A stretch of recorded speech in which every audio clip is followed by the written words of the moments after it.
خفيا أو كما قال النبي عليه الصلاة والسلام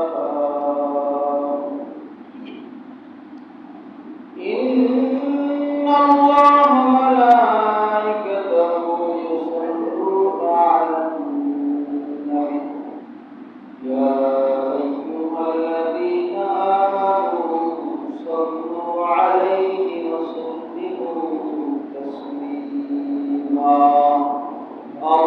اللهم صل على سيدنا نبينا وشفيعنا وحبيبنا ومولانا محمد صلى الله عليه وعلى آله وأصحابه وبارك وسلم نبي محمد صلى الله اللهم صل على سيدنا نبينا وشفيعنا وحبيبنا ومولانا محمد صلى الله عليه وعلى آله وأصحابه وبارك وسلم اللهم صل على سيدنا ونبينا وشفيعنا وحبيبنا مولانا محمد صلى الله عليه وعلى آله وأصحابه وبارك وسلم কেঁদেছিলে কে তুমি হেসেছিলে সবে এমন জীবন করিবে মরণে হাসিবে তুমি কাঁদিবে ভুবন বালাগাল উলা বিকামালিহি কাশাফাত দুজা বিজামালিহি হাসানুল জমিল মুসফারিহি صلوا عليه وآله رحمه الله ويقولوا ربي الله لا إله غيره ونبي محمد مصطفى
জবানে শুধু হে মুমিন, জবানে শুধু হে মুমিন, আল্লাহ তাআলার জাপি নাম লা ইলাহা ইল্লাল্লাহ, লা ইলাহা ইল্লাল্লাহ,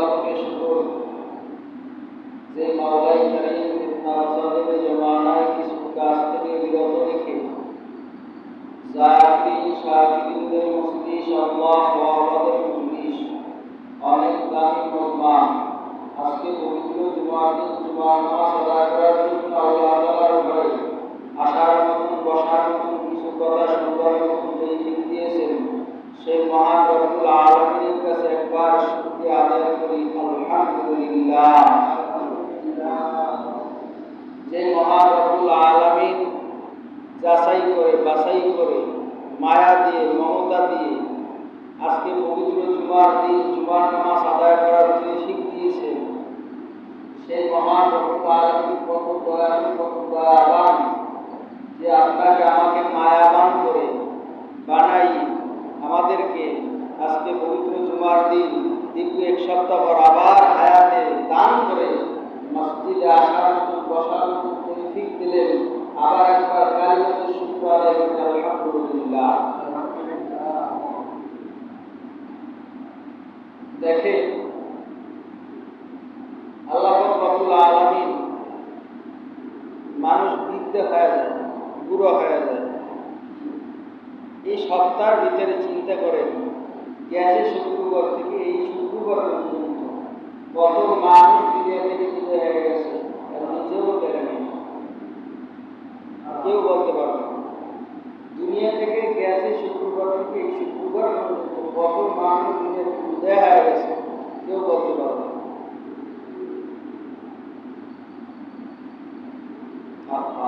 আফসোস।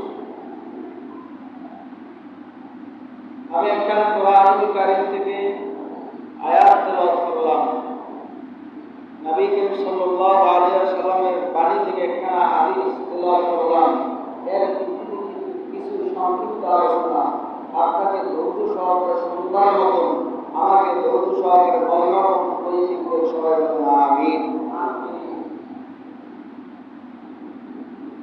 আল্লাহ রব্বুল আলামিন কোরআনুল কারীমের ভিতরে বলেন কুল লা ইয়ালামু মান ফিস সামাওয়াতি ওয়াল আরদি গায়বা ইল্লাল্লাহ।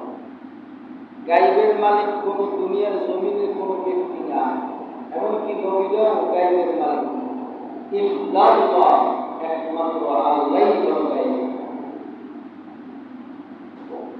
যিনি মালিক গায়বের মালিক কথা বল আমার সাথে সাথে বলতে হবে। এছাড়া এখন একটা ক্লাস চলতেছে ক্লাস কি চলতেছে ক্লাস চলতেছে প্রশ্ন আপনারা করবেন উত্তর দেবেন আবার আমি বলবো উত্তর দেবেন এটা ক্লাস চলতেছে। আজকের জন্য আমি হইলাম কি ছাত্র আপনারা শিক্ষক কথায় কথায় উত্তর দিলে কি নিজের ভিতরে এক্সপিরিয়েন্স আসে যে এই জিনিসটা সে বুঝতে পারছে। যাই হোক মসজিদে ঢোকার কিন্তু 5টি কি আছে সুন্নাত আছে কয়টা 5টি সুন্নাত আছে। সুন্নাতগুলো সর্বপ্রথম তো সালাম দিবিনি এটা তো আসেই বিরাজমান কিন্তু 5টি সুন্নাত আছে তার ভিতরে কি বিসমিল্লাহ পড়া কি পড়া বিসমিল্লাহ পড়া দুরূদ শরীফ পড়া দোয়া করা কি করা দোয়া করা এগুলো কয়টা 3টে কয়টা গেল প্রথমে কি বিসমিল্লাহ পড়া তারপর কি পড়া দুরূদ শরীফ পড়া 3 নম্বরে কি দোয়া করা।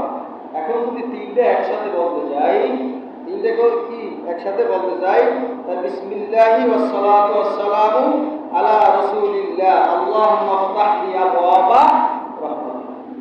আর যদি আলাদা বলতে পারি আলাদাও কি বলতে পারি আর যদি একসাথে বলি কি একসাথে যদি বলি বিসমিল্লাহি ওয়াস সালাতু ওয়াস সালামু আলা রাসূলিল্লাহ আল্লাহুম্মা ইফতাহ লি আবওয়াবা এই গেল 3টে গেল কি বিসমিল্লাহ পড়া তারপর কি পড়া দুরূদ শরীফ পড়া তারপর কি দোয়া পড়া। 4 নম্বরে কি 4 নম্বরে হলো ডান পা দিয়ে কি করা প্রবেশ করা ডান পা দিয়ে কি করা আর একটা হলো এর থেকে আবার কি করা এর থেকে বলতে এর থেকে মানুষ বসলে কথা বলে না দুনিয়ার কথা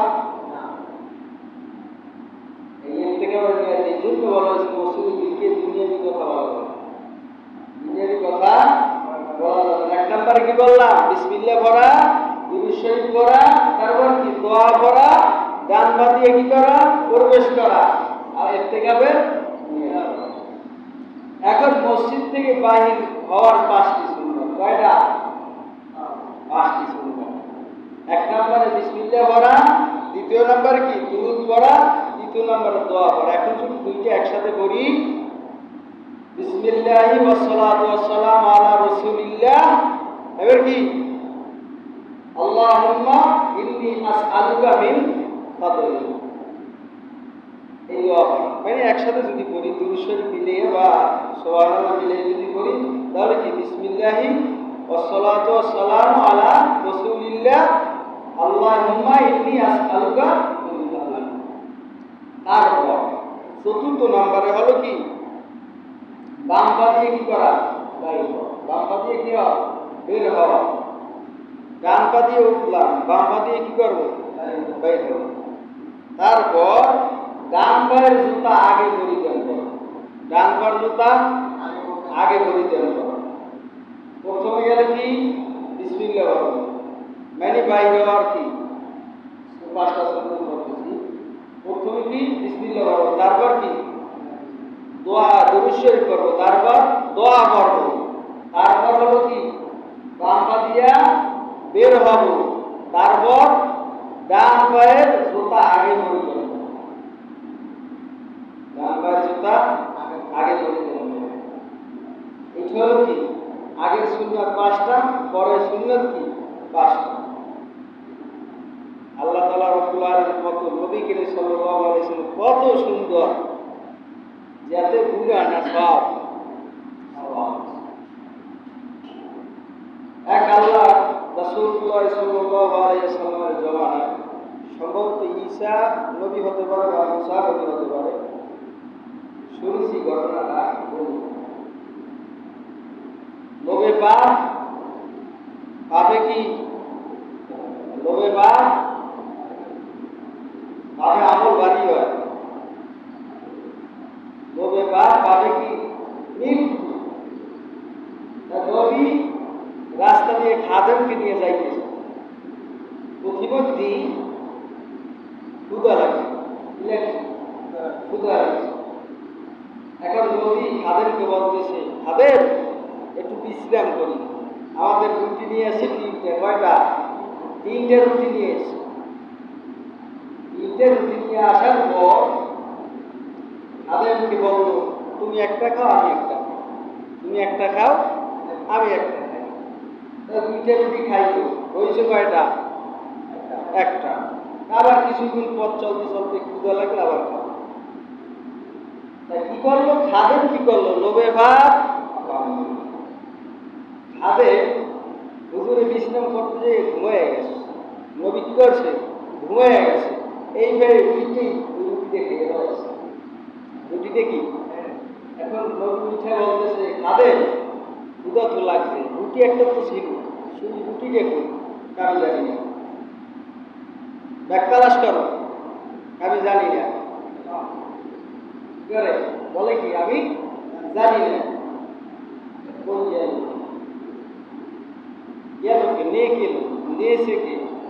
চালাকি করে যদি বলতো আমি জানি না, সে চালাকি করে বলতেছে আমি খাই না। নবীকে বলে কি আমি খাই নাই। যাই হোক, নবী কিছু বললেন না, বলতেছে পথ চলো। চলতে চলতে নদীর একটা নদীর সম্মুখীন হলো। নদীর ভিতর থেকে আল্লাহরই কুদরত, নবীর মাধ্যমে রাস্তা হয়ে গেল। খাদেম এবং নবী কি পার হয়ে ওপার গেল। এখন বলতেছে, খাদেম তুমি নদীর মাঝখান থেকে আসলা, কিভাবে আসলা? আল্লাহর কুদরতে আসছো। আল্লাহর কুদরতে আসছো, তা আল্লাহকে যখন কুদরতে আসছো, তাহলে তুমি বল রুটিটা খেয়েছে কি? আমি খাইনি। আর বলে কি তুমি খাইনি। আচ্ছা, তাই সামনে যাইতে যাইতে ক্ষুধাও লাগছে, বকরির পাল। এখন খাদেমকে বলতেছে, হে খাদেম একটা বকরি নিয়ে আসো। কি আসো? বকরি নিয়ে আসো। বকরিকে বলতেছে, আল্লাহর কুদরতে তুমি গুনাহ হয়ে যাও। আল্লাহর কুদরতে কি হয়ে গেছে? গুনাহ হয়ে গেছে। নবী এবং খাদেম পেট খেয়ে খাইলেন। খাদেম খা, খাওয়ার পর আটটিগুলো এক জায়গায় তৈরি রাখো, আটটিগুলো কি এক জায়গায় রাখো। এখন আটটিগুলো খাওয়ার পর এক জায়গায় রাখার পর বলতেছে 8 দিন মাধ্যমে তুমি একজন বকরি হয়ে যাও। আল্লাহর কুদরত, একটা কি হয়ে গেছে, বকরি হয়ে গেছে। এখন বলতেছে খাদেম, এই যে পাল থেকে তুমি বকরি আনলে এই জায়গায় পৌঁছাইয়া দিয়ে আসো। এখন বলো তো, তুমি যে খানা খাইলে কার কুদরতে খাইলে? আল্লাহর কুদরতে খেয়েছে। তা এখন বলো তো রুটিটা কে খেয়েছে?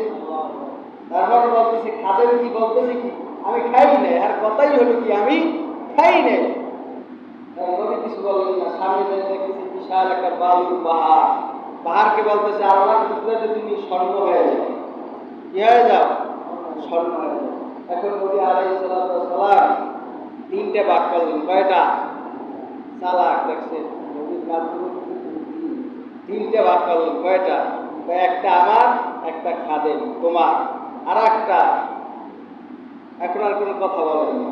এখন ওই যে খাদেম লুবি তো, এখন বলে না, সাহস পায় না। হঠাৎ করিয়া সাহস করে বলতেছে, নবী এই যে 2টা ভাগ করলেন, একটা আমাকে দিলেন আর একটা আপনি দিলেন, এই ব্যাগটা না।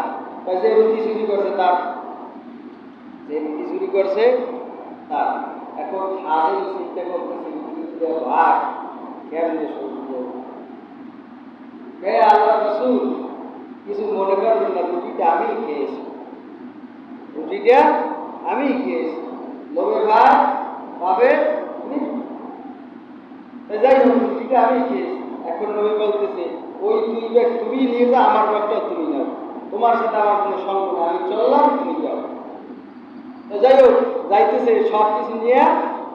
খাদেম কি ওই 3 ব্যাগ নিয়ে আর একটা যাইতেছে, যাইয়া চিন্তা করতেছে বাড়ি যেয়ে কি সব একটা নানাজদের কেনে বলেই বলো যা আছে খবর। তার প্রতিমধ্যে ডাকাতের অভিজ্ঞতা হয়েছে। ডাকাত কি খাদেমের ধরে বলেছে, খাদেমের কি ডাকাত ধরছে, হে তুই স্বর্ণ লইয়ে যাও, তাড়াতাড়ি তো আমারে কিছু দিও, নেও যে তোমরা আমারে কিছু দিও।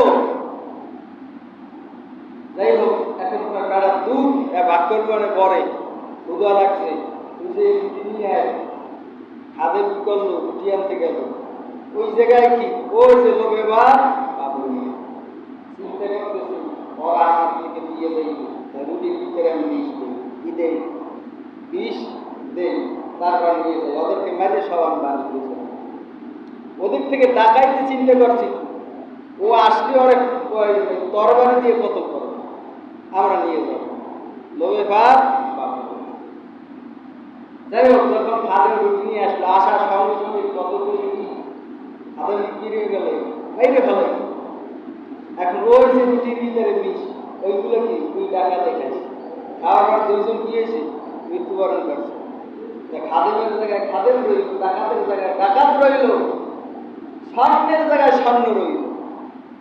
তাহলে ওই ভাগ পাবে কি? লোভ করা যাবে, উঠা যাবে না। হকুর দুনিয়া রস করলে দুনিয়ার মহাব্বত সমস্ত গুনাহের, দুনিয়ার মহাব্বতটাই হলো কি সমস্ত গুনাহের মূল। এজন্য দুনিয়ার মহাব্বত রাখা যাবে না, আখিরাতের মহাব্বত দেখে। আখিরাতের মহাব্বত যেটা আপনার কলবের ভিতরে, অন্তরের ভিতরে ফিট হয়, দেখবেন দুনিয়ার মহাব্বত আর ঢোকার সুযোগ করে না। দুনিয়া দেখবেন যখন আখিরাতের থেকে সরিয়ে যায়, দুনিয়ার মহাব্বতে যখন পড়ে, দুনিয়া আপনাকে ধৈর্য ফেলাইছে। আর যারা আখিরাতের মহাব্বত করে তারা কি ওই দুনিয়া আখিরাতকে ধরার চেষ্টা করলেও পারে না। চেষ্টা করলে কি পারে। নবী মুসা আলাইহিস সালাম একদিন হঠাৎ করিয়া ফিরাউনের একজন লোককে একটা আস্তে থাপ্পড় মারার সঙ্গে সঙ্গে জমির ভিতরে সে দুনিয়া থেকে বিদায় হয়ে গেছে। আস্তে থাপ্পড় দিছে, কে দিছে? নবী মুসা। যখন থাপ্পড় দিল, থাপ্পড় দেওয়ার পর ওই ব্যক্তি জমির ভিতরে বইরা গেল, হঠাৎ মারা গেল। এখন এইগুলোর খবর ফেরাউন পাইরা মুসা আলাইহিস সালাম একটা দৌড়ানি মারল। দৌড়ানি মারার পর মুসা আলাইহিস সালাম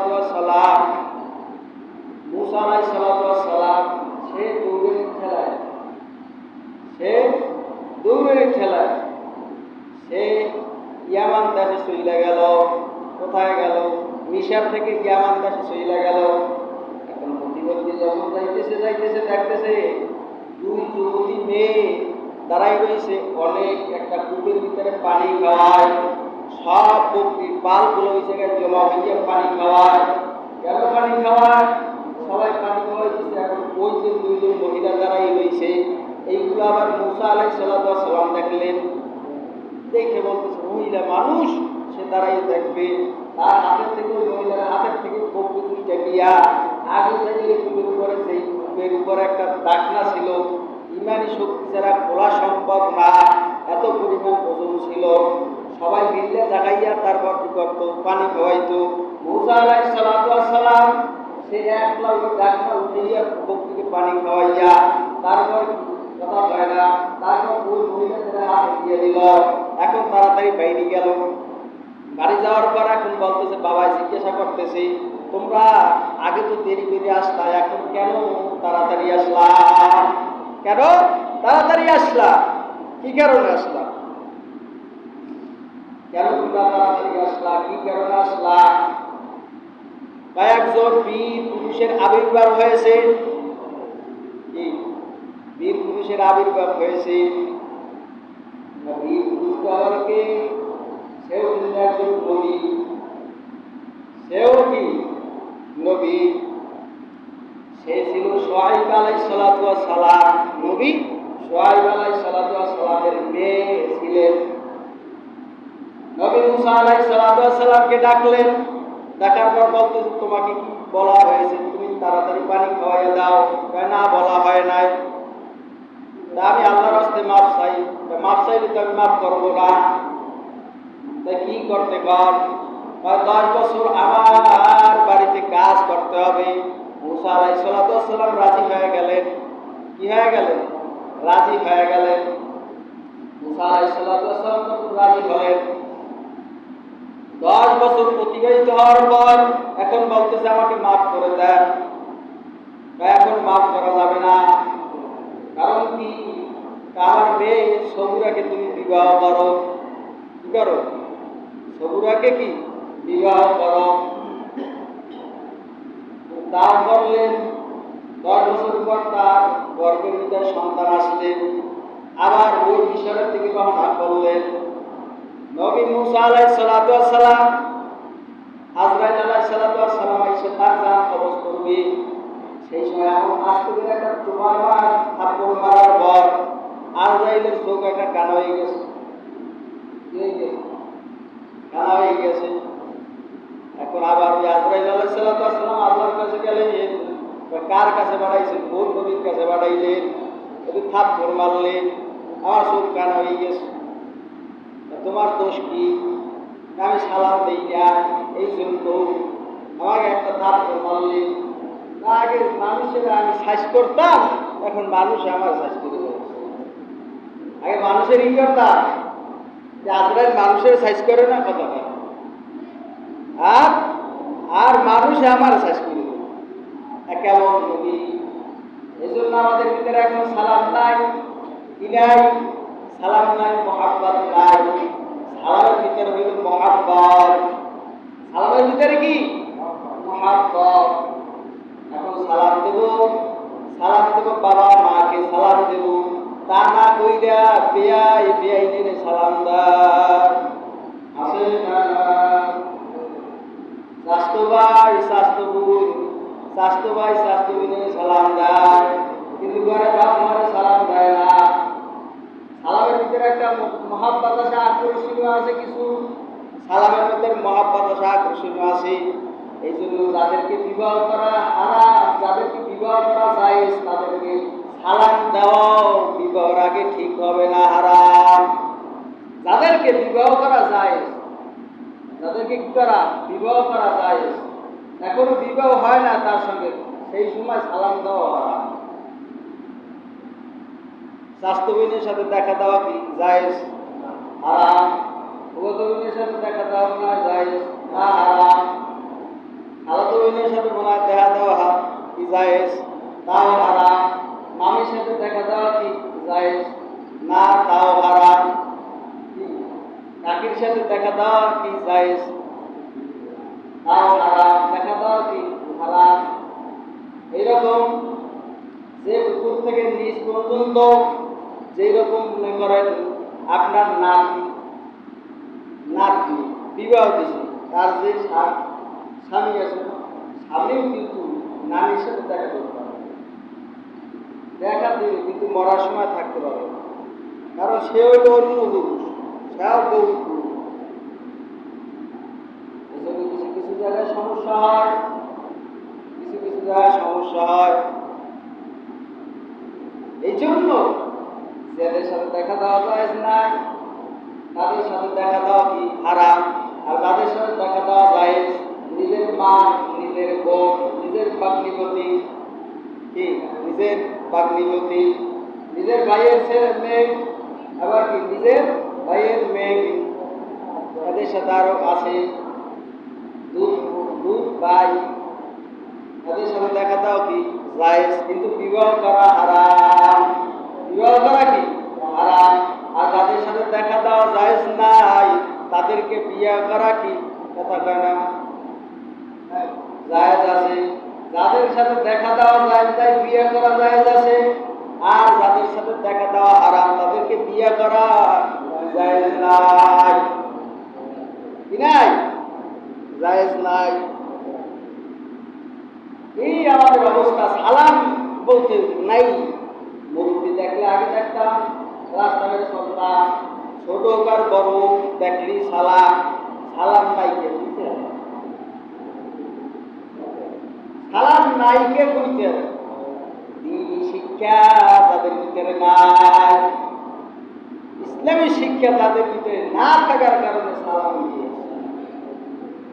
ইসলামী শিক্ষা যদি থাকতো, আগে মক্তবে গেলে হুজুরের জুতা কিভাবে ঠিক করা লাগে তা শিখে, সালাম মুরব্বী দেখে ছোট বড় নাই সবাই সালাম, এগুলো শিখে ঠিক বাপ মার শিখে তৈরি ছোটবেলা। ছোটবেলা যদি না শিখেন বড় হইলে কোন কাজ হবে, কোন কাজে যা করবেন তাহা করবেন।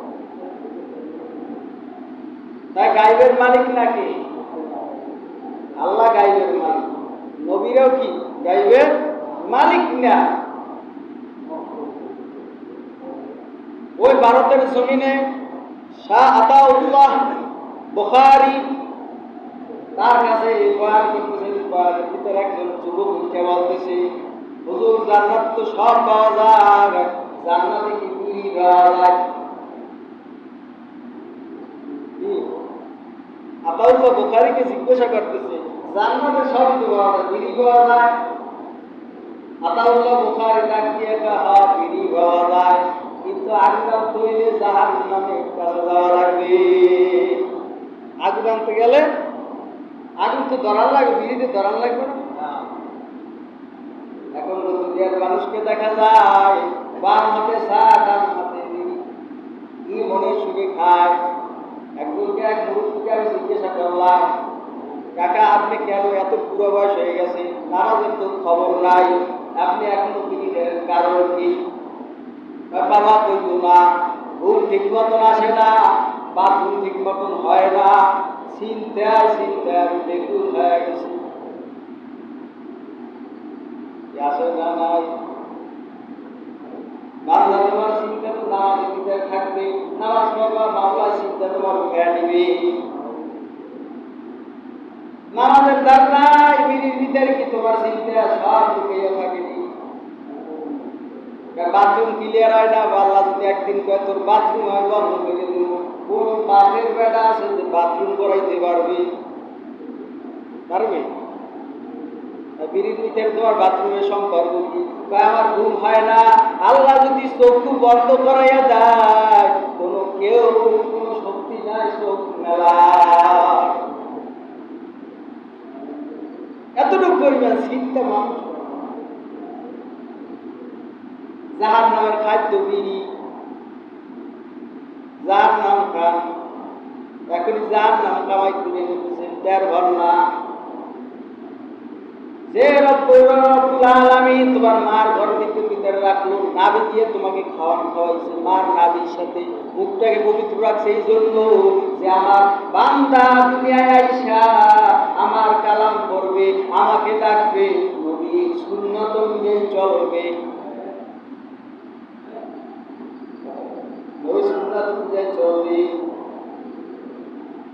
এই জন্য বান্দা সব সময় চিন্তা বিকিত করতে হবে, সেই মাওলা তোমাকে আমাকে বানাই রাখলো, ওই মাওলা আছে। কুল লা ইয়ালামু মান ফিস সামাওয়াতি ওয়াল আরদি গায়বা ইল্লাল্লাহ, আমি গায়বের মালিক, আর দুনিয়ার মানুষ কোনো গায়বের মালিক না, নবীরাও গায়বের মালিক না, ইল্লাল্লাহ, গায়বের মালিক আল্লাহ। কোন বীর গায়বের মালিক না, কোন আলেম গায়বের মালিক না, এমনকি নবীরাও গায়বের মালিক না, ইল্লাল্লাহ, আল্লাহ গায়বের মালিক। তাহলে কেন আল্লাহকে তুমি স্বীকার করিলা, কেন মাজারে চাও? আল্লাহ তো কইছে আমি গায়বের মালিক, আর কেউ গায়বের মালিক না, কেন তুমি মাজারে চাও? মাজারে যাই আমার বাচ্চা হয় না, বাচ্চা কি বাবাই দেবে? বাবাই দেওয়ার শক্তি আছে? বাচ্চা দেওয়ার মালিক আল্লাহ। বাচ্চা যদি বাবাই দিত তাহলে বাঞ্জা মহিলা বাংলাদেশ থাকত। বাচ্চা যদি বাবাই দিত, বাবা দরবারই যদি দিত, তাহলে বাংলাদেশে বাঞ্জা মহিলা আছে না, থাকতো? বাচ্চা দেওয়ার মালিক কে? আল্লাহ। ক্ষমতার মালিক আমার মাওলা, বাচ্চা দেওয়ার মালিক আমার মাওলা, পরলোক বানানোর মালিক আমার মাওলা, গরিব ফকির বানানোর মালিক আমার মাওলা। এই জন্য আমাদের দেশের ভিতরে কিছু রকম এমন অবস্থা, এই নবীর মাজার এসে কি দুনিয়ার মানুষের কোন বীরের মাজার কি বড় নাকি? নবীর মাজারে মোমবাতি জ্বলে না কেন? নবীর মাজারে মোমবাতি আগরবাতি জ্বলে না কেন? তার মাজার পবিত্র, আমার বাবার মাজার পবিত্র। বাংলাদেশের ভিতরে কোন বীরের চেয়ে আমার নবী কি ছোট না বড়? মাজারে মোমবাতি জ্বালানো, আগে মোমবাতি জ্বালাইনের আগে বড় একটা মোমবাতি অর্ডার দিয়া প্লেনে হেলিকপ্টারে আগে মদিনায় দিয়া, এতই মহাব্বত করে। আফসোস লাগে মুসলমান, আফসোস লাগে। নবী তো কইছে যে কবরকে সেজদার জায়গা বানাইও, কবরকে সেজদার জায়গা বানাইও। নবী যে কবর তার চিহ্ন বেশ নাই কেন? যে আমার উম্মতরা সেই আমার মহাব্বতে কবর উপরে চাপাইয়ে করবে, এই কারণে চিহ্ন রাখে না। তাহলে তো আমাকে সেজদা দেওয়া হবে। সেজদা একমাত্র কাকে দেওয়া হবে? আল্লাহ, আর কারো না। সেজদা আর কারো না, সেজদা চলবে কার? আল্লাহ।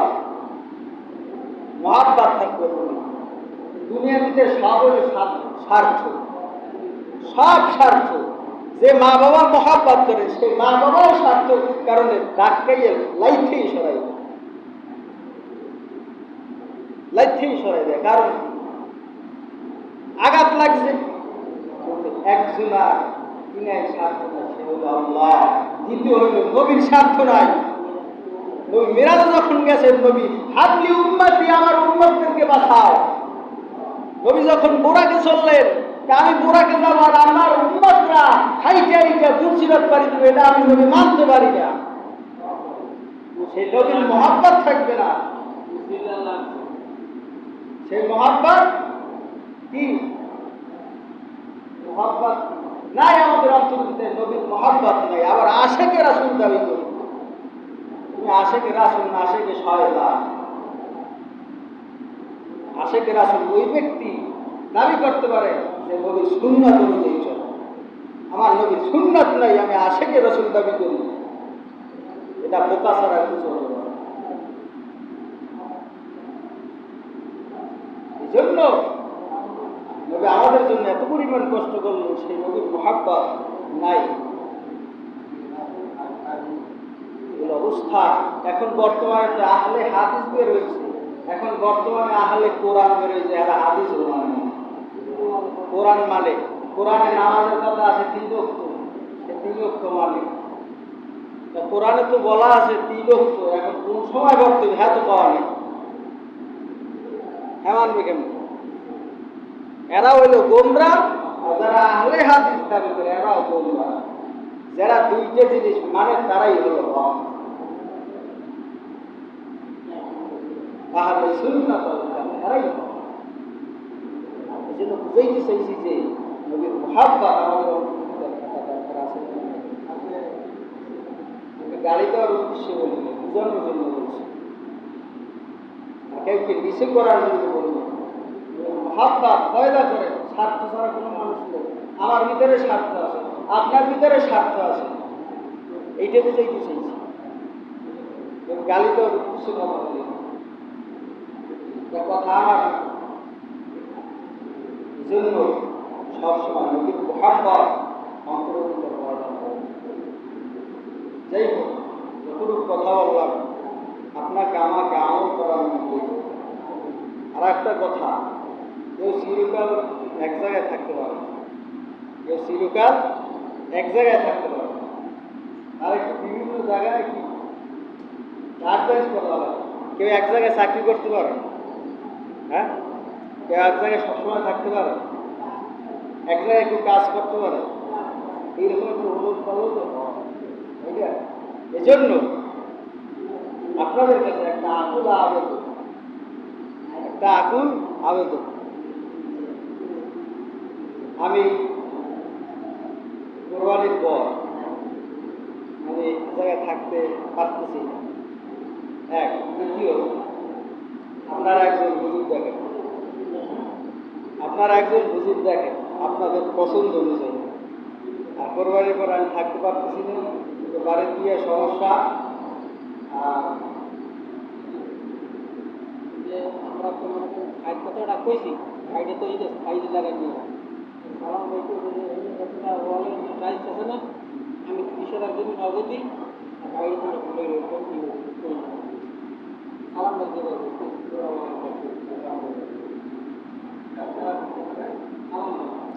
যাই হোক, মসজিদে আলহামদুলিল্লাহ অনেক উন্নত হয়েছে, সবাই কেন আলহামদুলিল্লাহ। ঈদের সময় কি ওই গেলাস প্রায় হয়ে গেছে মনে হয়, ক্যাপসার, হ্যাঁ, স্থায়ী গেলাস আলহামদুলিল্লাহ অনেক হয়ে গেছে। এখন হ্যাঁ, চাষটা লাগবে অবশ্যই। এখন ওই চিনতে ভাবনা করছি এই জায়গা তো টাইস হয়ে গেছে, তবে খারাপ ছিল এই জায়গা, খারাপ ছিল, খারাপ ছিল। এই যে মানিকের ভাই সালাম ভাই, সে 30,000 টাকা টাইসের বাবদ দেবে, আর বাকি টাকাগুলো আমরা ক্যাপচার করবো, কারণ ইনশাল্লাহ এই আপনাদের এলাকার দেখতে হবে। আপনি সবাই মিললে চিনলে করলে একটা আনন্দ হয়, মহাব্বত থাকে। এই এক বন্ধু 3 বন্ধু যদি এক জায়গায় যায়, 3 জন যদি এক জায়গায় বসে খায়, মজা আসে না? আমরা যদি একসাথে যদি একটা কাজ করি, এর ভিতরে মজা আসে না? সবাই তো একটা নেটের ভাগিতে রইল। আল্লাহ কইছে দান করতে, করবো কোথায়?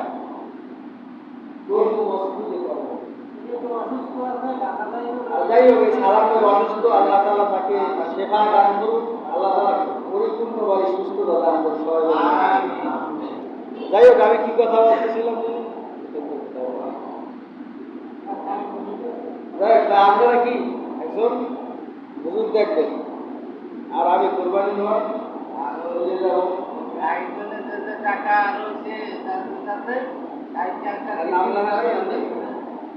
নাম লেখা নাই, যারা মানে গেলাসের নাম লেখাইছেন 200 বা 100 500 এইগুলো দিয়ে দেবেন, তাড়াতাড়ি মানে এগুলো হয়ে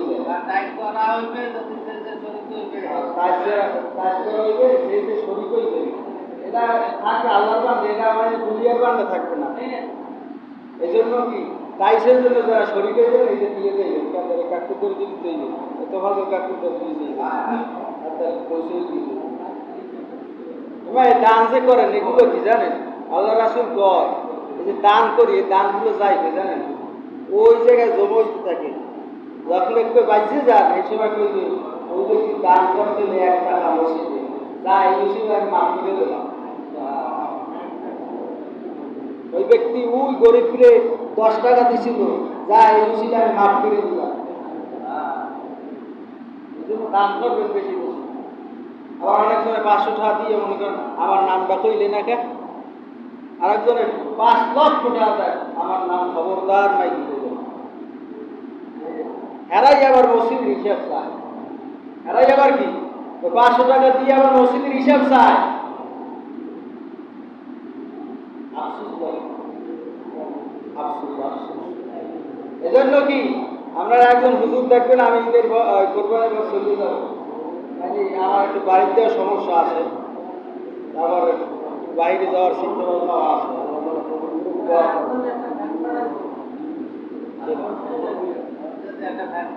আলহামদুলিল্লাহ দেখছেন দান করলে বাবলু বড় বইলে কি একটা ফ্যান বাড়াইছে মসজিদে, সবাই আলহামদুলিল্লাহ। দান করলে কি করবে, মসজিদে যখন দান করবে নত মনও খুশি দিলও খুশি।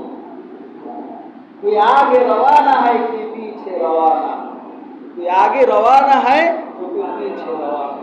তুমি আগে রওনা করবো তারপর আরেকজন পিছে রওনা করবো, ই কামাই করে যেতে আল্লাহ হবে আর তুমি জানো। এজন্য দান করবেন কি বেশি বেশি দান করবেন, মসজিদ দান করবেন, দান করলে কমবে না।